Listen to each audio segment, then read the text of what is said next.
Hello everybody, hi everyone. This is Mita speaking.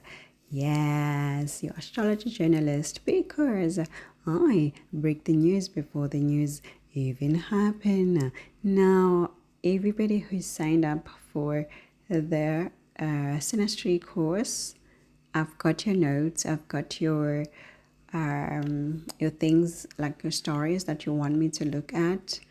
I have noted everything, and there was a particular question which I think needs urgency, and that person asked me something very, very spot on, and my answer is yes. So obviously you'll be listening to me now, and the answer is yes, direct.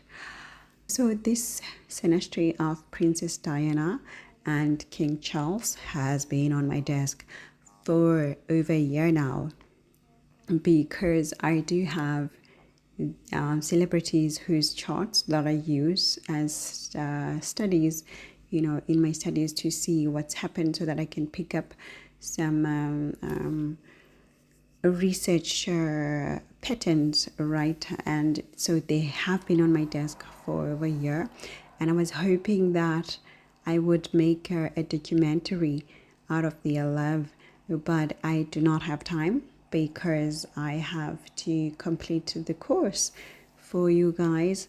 But in any way, let's get back to this Synastry. So Princess Diana, the Princess Diana, right? The queen of the people, and King Charles. So they were married, and she passed on very early on, right? Very young, actually. When I was doing the Synastry, I was like, actually, she was so young when she passed on. She was really young, like 36, 36 years. Yeah, very young, actually. Hey. And so she is a Scorpio ascendant, and I keep dealing with a lot of Scorpio ascendants in my research. For some reason, like the people that I choose to do research on, and not necessarily because I intend to do Synastry on, they are mostly Scorpio ascendants. And every time I land on them, I find so many interesting things, and then I ended up posting it because the Scorpio energy is just so deep, and I have huge Scorpio energy in my chart, right? Through my Saturn, through my moon, through my Uranus, through my asteroids. Like literally, my Scorpio is so in depth, and that I continuously get drawn to these identities that have Scorpio energy, because moon is emotion, so it will get drawn to similar emotions as well. So speaking of Scorpio ascendants, like I did with Mandela is also a Scorpio ascendant as well, and these ascend, and America is a Scorpio ascendant. This is why a lot of my audience and clients and students, they're coming from America. I don't think it's an access thing. I don't think because America has, more access in terms of the internet. I don't think that. I just think it's just attraction. I'm attracted, or I attract similar energies in terms of my own chart. And so this is very interesting, and I do see a whole lot of India activity as well on my analytics, because Scorpio is opposite Taurus, and India is a Taurus energy, right? So it's quite interesting. But anyway, King Charles born on the 14th of November 1948. Princess Diana born on the 1st of July 1961. I am using sidereal, of course, right, to come up with my ascendant. Yes. So the first thing that I wanted to look at, more than their standard synastry, what I call standard synastry, it was the reasons, for everything. Why did he cheat on her? Why, there were scandals. Why was she so heartbroken?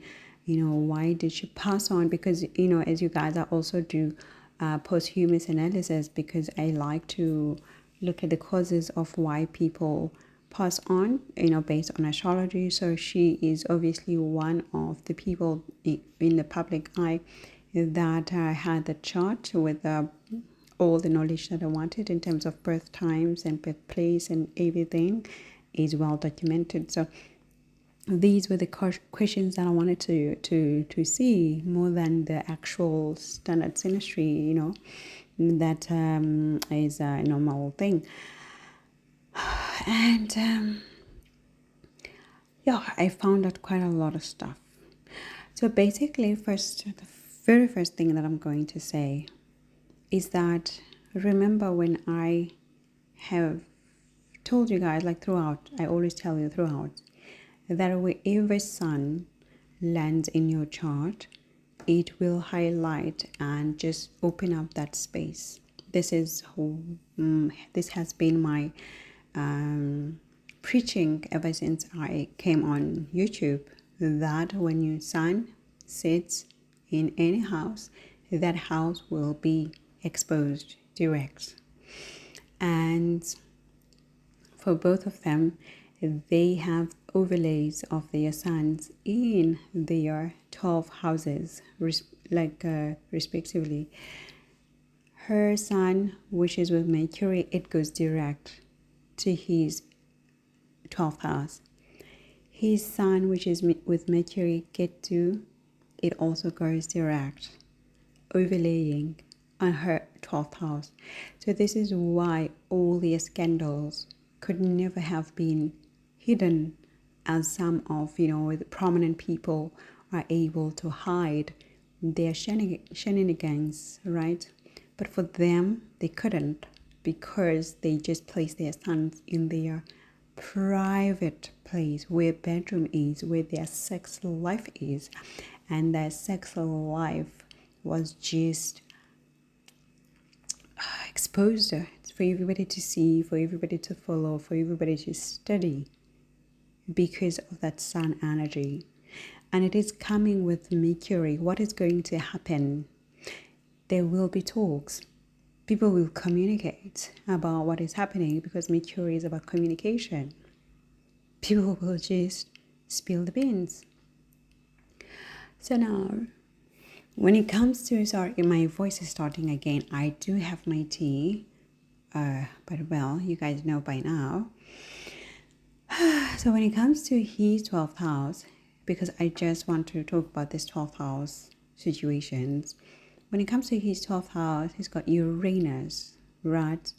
Meaning that a lot of advanced things for their time were happening, and a lot of movement,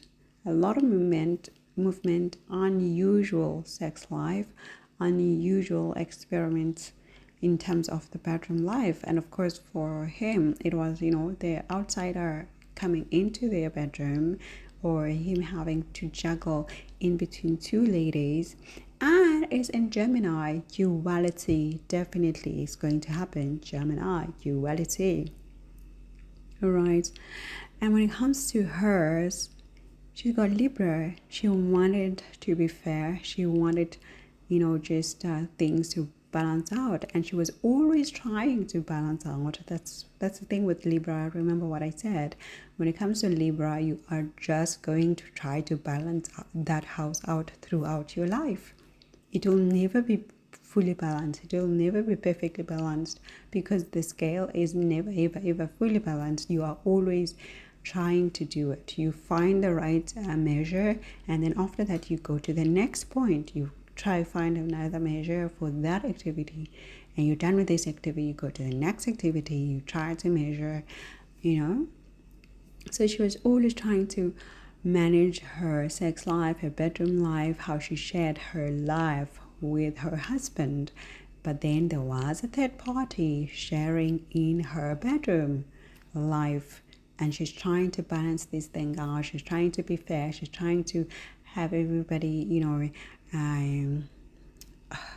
try to be diplomatic, because Libra is all about that as well, about relationships, basically just managing her relationship through her bedroom life and her intimacy life with her husband, which was difficult to do because she's got Neptune.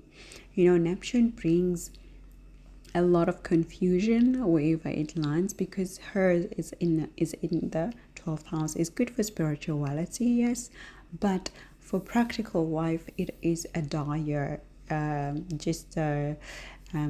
most challenging. That's the word I'm looking for. Because with Neptune, it's never tangible. It's here today, it's gone tomorrow. You don't know what's happening. You're coming in, you're going out, you don't know. You're feeling hot, you're feeling cold. You just don't know. And with hers, she's trying to balance it out. It's slipping out of her fingers. Her man is never present, is with somebody else, leaving that cloud of confusion in her bedroom. Plus, that this man places Ketu in her 12th house. What is Ketu? Separator. Whatever it touches, it will separate. It's not always like this. But remember, Ketu has periods. So it's not like when you have Ketu, your whole life will be like this. No, there would be periods whereby this becomes active. Right?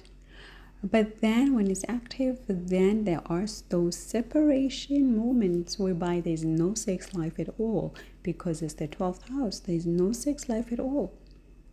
And when there is sex life, it is abnormal, unusual, and in their case, it was, including a third party.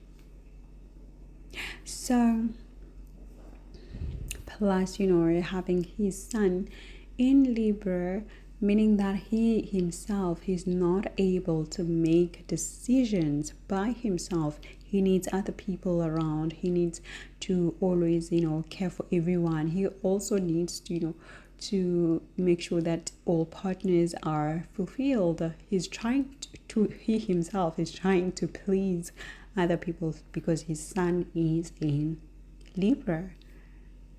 So it would have been definitely difficult for him to break up with Camilla because of his sun being in Libra. They have difficulties in making decisions, in taking a decision. You know how a king takes a decision when it's in Aries, like, we do this now. In Libra, it becomes too people pleasing, like wanting to please everyone, can't say no. There's a difficulty of saying no. There's a lot of self-sacrifice. And of course, he was born to be a king because his sun is with Ketu. I keep saying this so that everybody knows that when Ketu is in Leo or is with sun, you are born to lead. It doesn't mean it will be taken out, like you will be poor, you can't be a leader. Oh my gosh, you just need to go be spiritual. No. Forget these theories. No. I have proven it so many times, different charts. When you have Ketu touching whatever planet, that planet is going to shine in your life. I repeat this, Ketu is not here to make you poor, to make you deprived, to make you feel nothing. No. When I came here on this channel, I said Ketu with Venus is a selfish love. Whereas other people were saying, oh no, you're not gonna find a husband, And I say no. I have proved it. With Ketu, you're going to have selfless love. Yes, you're going to be promiscuous because it's selfless love. You have no boundaries. You don't know. Like Ketu doesn't have a head. Like you can't, you're all about intuition or feeling. You don't necessarily think, oh my God, this is right. Oh my God, this is wrong. I'm married to this person. I'm not married. To you, it's just like selfless love. You want a piece of this? Okay. You get it. You also want a piece of this? Okay. You get it. You too. It's a love of community. This is why many people, I said this like 2 years ago, many people with Venus and Ketu will be promiscuous, will have different partners simply because there is no censoring of, I'm belonging to one person. No, Ketu is like, we are humble. We are not, about status or about, being taken like, oh, I'm this class, I'm that class. No, it doesn't even like have this classism of promiscuity. No, it's just about this is love. I give love. You want love? Okay. You two? Okay. You three? Okay. You four? Okay. Everybody gets love. You get love. You get love. You get love. You get love. Everybody. I've been saying this for the past 2 years, ever since I started this channel, because I had proven it already through my research, right? And I do know that I came up with a lot of stuff which were new to people or which seemed like contradictory, and some people, oh la la, attacked me, whatever, right? But my research proves itself. And he himself having Sun with Ketu, like I said, and so many times in many of my videos of Ketu, he was born to be a king, not because he was born in a family of being a king, but he was born because he's got his Sun with Ketu. Direct. When you have this, you are simply going to be high in your position. Direct. But in any way, when it comes to Lilith, because this is what a lot of people don't understand with Lilith. Lilith will taint your personality if it's on the ascendant, and will taint your public image if it's in the 10th house. Direct. And she's got her Lilith overlaying on his ascendant. So of course he was gonna be known as a bad boy, right? Of course he was gonna be accused of many things. Of course, because Lilith is tainting his, appearance, outer image, what he's known about. And it's conjunct with his Pluto, while she's also bringing her vertex and fortune. Now, when it comes to that fortune, it means that she brought good things to him. She really brought good things to him. Because as we know, fortune is not only about money, but it is also about the skills, about other things that we can do, talents that can also be fortune, And then he overlays his Chiron Mars. I repeat, and he overlays his Chiron wounding, Mars cutting or hurting or bruising, accidents, and vertex. What is vertex? What is vertex? You guys know by now. Vertex is the point that will change your whole life around. And he places his on her what? All of these things. Chiron, Mars, vertex. On her what? On her ascendant. On her body. Chiron wounding. Mars accidents, bloodshed, passion, you name it. And vertex, what will change your whole life around.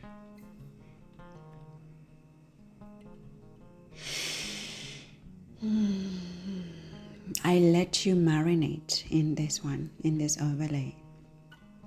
This is why I really wanted to make this a documentary, because it is full of astrology. Full of astrology. Everything that you look for in terms of their relationship is in their astrology. In their astrology. So I let you marinate in this or on this overlay. He places his Chiron, Mars, and vertex on her body.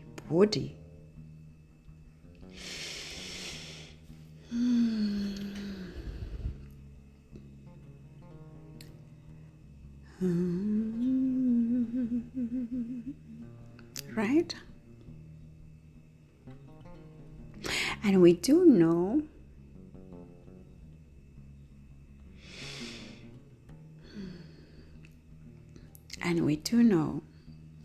that she passed on when she was 36 years old and 4 months.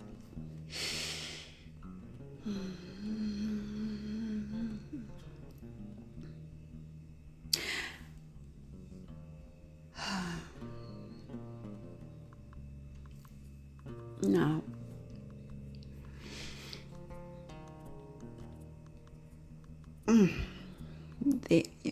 this synastry is full of astrology, and I really wanted to make it a documentary because with the age activation, we do know that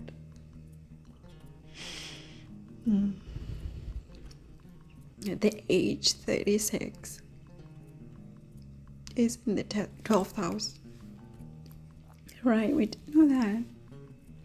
People who know deep astrology, which I will teach you guys, when it comes to age activation, the 12th house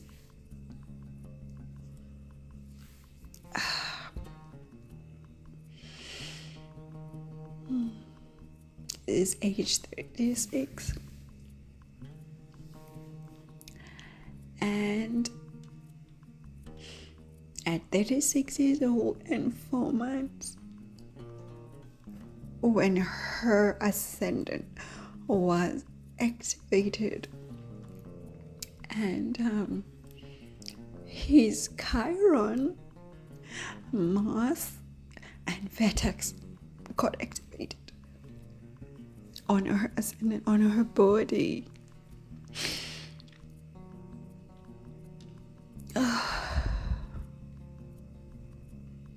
So I let you marinate on that point.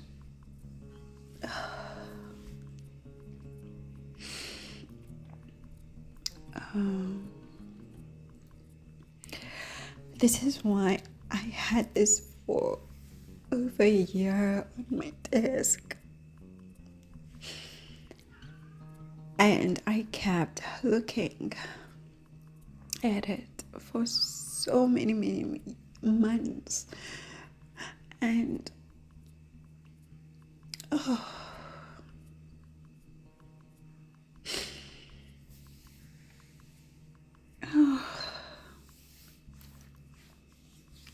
let's take a break.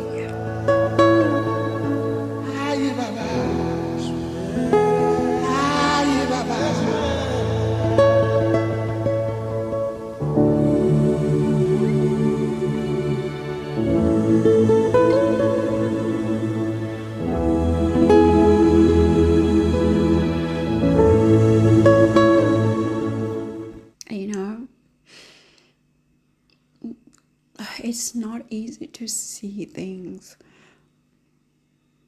through astrology. When I do charts, people's charts, and I can see everything. And I can see everything. I can see everything. I can see what happened. I can see what's happening.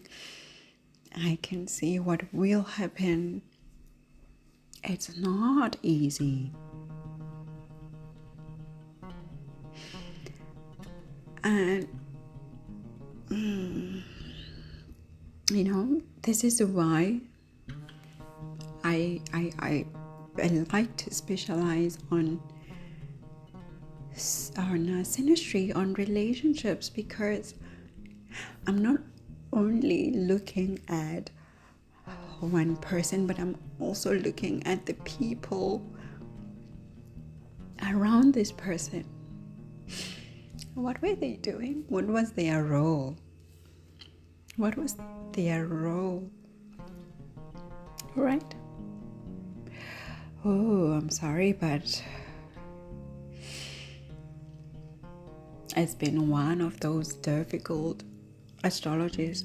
I had to do analysis, and I just kept saying, oh my gosh, I cannot. I need a documentary, because with a documentary, I won't be so involved with explaining. Right, so anyway.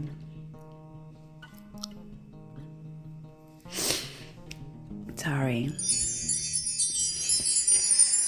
Now, they got divorced on the 28th of August 1996 officially. So it was in August, and it was in 1996. And I wanted to see why, what was happening. What was happening when she fell pregnant. I wanted to see the activations. Those are the things that I wanted to see. So she got divorced at 35 years old. And when she got divorced, her 11th house was activated. Usually you wouldn't expect that from an 11th house. You wouldn't. Because it's facing the 5th house of romance. But do you know what? Do you know what else got activated? It was her Virgo sign on the 11th house. Oh my gosh, this is so emotional. It's just bringing out all the emotions. Her chart is just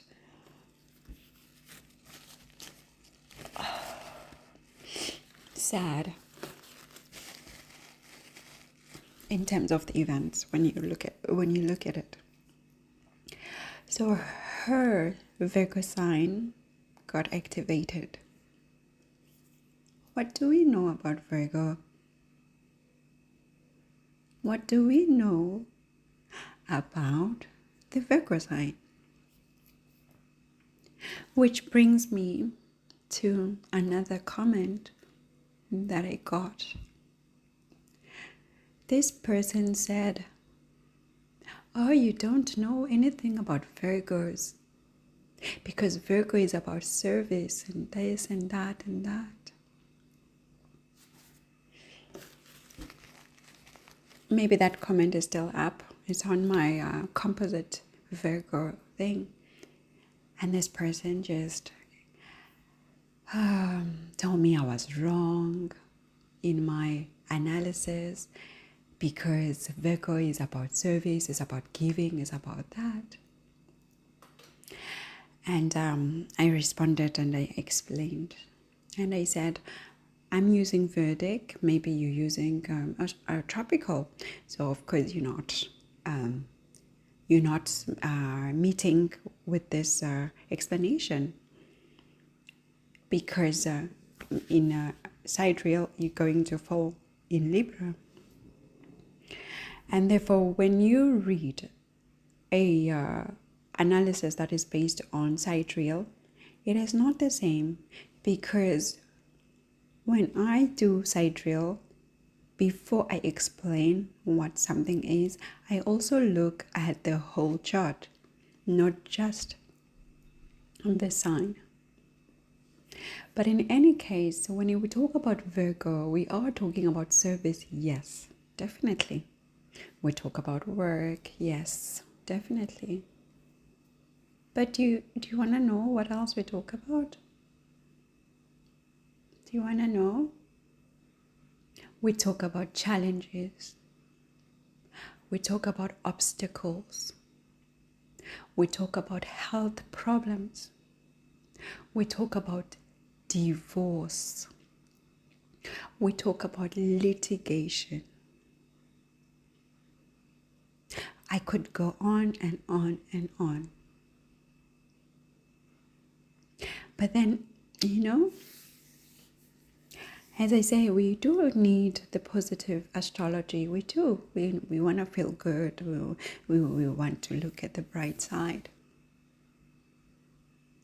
So, of course, platforms like these are I get too practical. That's why I'm shadow banned, allegedly.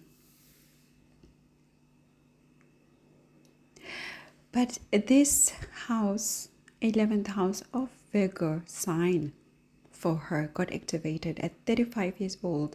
And this is when her divorce happened, because the Virgo sign is about divorce. So, oh my gosh, at age 19, she got engaged because the 7th house was activated. Right?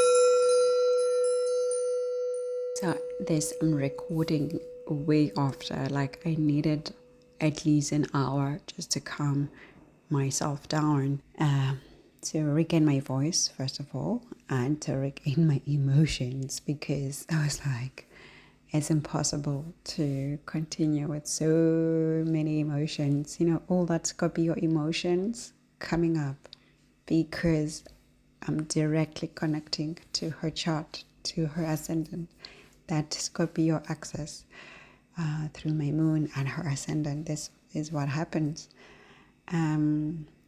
So I need to take a break and take a breather. So at the age of 19, she fell pregnant, and then she would give birth at age 20 when her 8th house was activated, right? And so she was like, it was just like at the cusp of 8th house into the 9th house.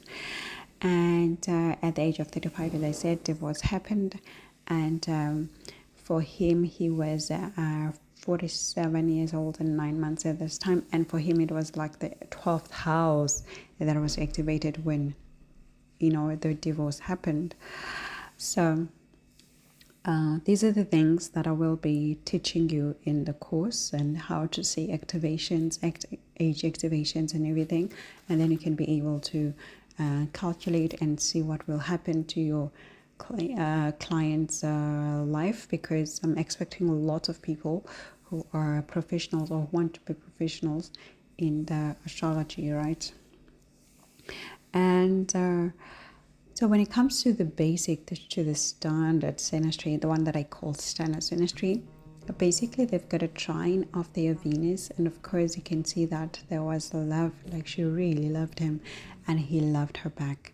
And however, the problem was that they have a semi-sextile of her Venus to his moon. So when you have a semi-sextile between Venus and moon, not any other planet, between Venus and moon specifically, so this is another thing that I will show you in the course. that when it comes to aspects, they don't act the same. It depends on the planets. So you have to look at the planets that you are dealing with. So with the Venus and the Moon, you can see that, she gave and gave and gave and gave all of her love, right, to him.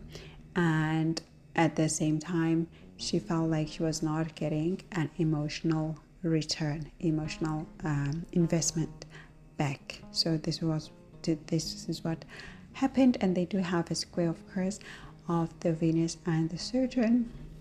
They say a square is, requiring you to work on your relationship constantly, continuously, right? And at the same time, when it comes to Venus and Saturn, it is a hard square. It is not just a square, it is a hard square, because this is commitment and love. You don't want problems with that. Usually you want that to be harmonic, right?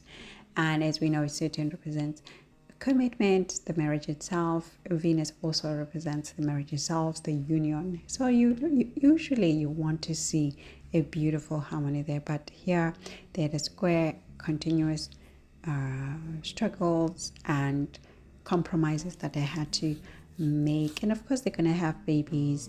They have the semi-sextiles of their moons. Moons are going together, and an opposition of Moon and Saturn. Like I've been preaching ever since I started this channel, that Moon and Saturn, they're going to bring a glue. They're going to bring something that you both are going to be tied to. It could be business, it could be buying a home, a house, or that you both have your names on, or even making children. And in their case, it was marriage and children. But at the same time, because of the opposition, it also, which I prefer, by the way, when it comes to Moon and Saturn. With other planets, I don't. But when it comes to Moon and Saturn, I do. And I will explain very, very detailed in the class, in the course. Now, they do have an in conjunction of their Saturns. And as I always say, this is one thing that I fear or I don't like at all. I can take a square, but when it comes to an in conjunction, this is a difficult aspect. This one, it requires so much work to be done, and with a lot of people, they fail to ever reach that success with it. But it's doable, and with time, I will tell you how to do it. They also have a square of their Mars. Again, distance in their sexual life, differences, problems in their sexual life, and we know why. They have a trine of their Sun. Again, royalty aligning with another royalty, very good. Missions, soul purpose, very good. And when it comes to their Jupiters, because with Jupiters, most of the time you have to look at it, particularly if you want to see from a traditional point of view, how are you going to guys want to do things? Are you believing in the same things? Are you going to travel together? Are you going to enjoy traveling together and exploring together? They have a semi-sextile, meaning that they didn't necessarily get along there.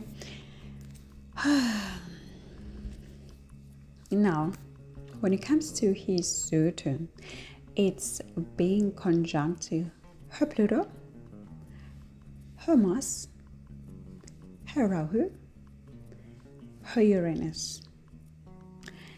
Many of you who have been with me, you will know what will happen when it comes to the conjunction of Saturn and Mars. I've said it so many times. When it comes to Saturn and Mars, and now with Pluto and Rahu,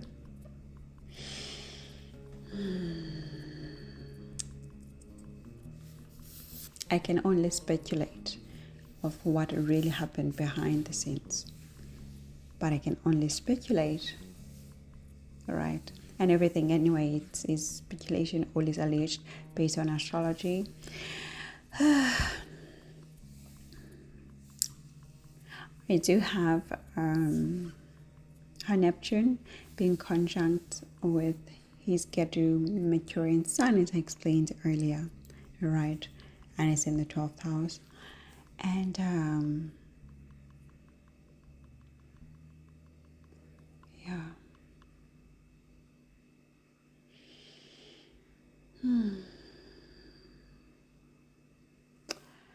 So she's got a moon conjunct Ketu in Chiron.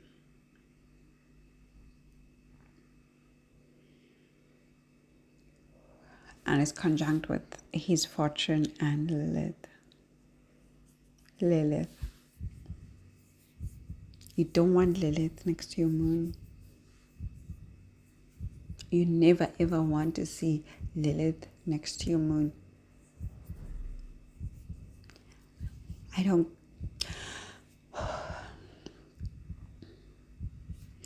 You know how the positive astrology just tells you Lilith is your power. Lilith, is that power in you that needs to be let out, that will empower you. Please don't. Please don't. Don't. Don't romanticize pain. It's the same way how they tell you that you must look for Venus and Mars. And I've been preaching this, and I'm going to preach this because I care for you. Don't romanticize pain. Do not romanticize pain. Same as with, particularly with Moon, Lilith. Do not romanticize that.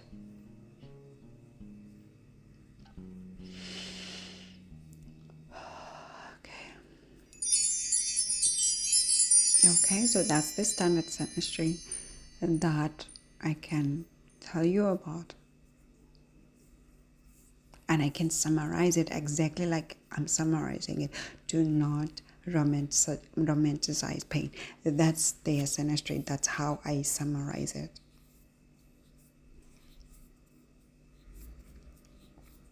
So if somebody is you consulting with someone and they are hyping up your Mars and Venus, your Moon and Lilith, your Mars and Saturn, no.